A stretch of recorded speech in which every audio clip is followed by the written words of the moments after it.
أعوذ بالله من الشيطان الرجيم بسم الله الرحمن الرحيم فلا أقسم بما تبصرون وما لا تبصرون إنه لقول رسول كريم وما هو بقول شاعر قليلا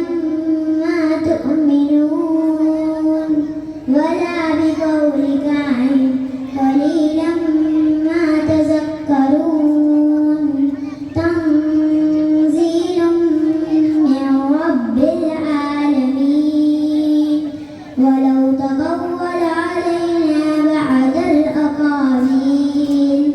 لأخذنا منه باليمين ثم لقطعنا منه الوتين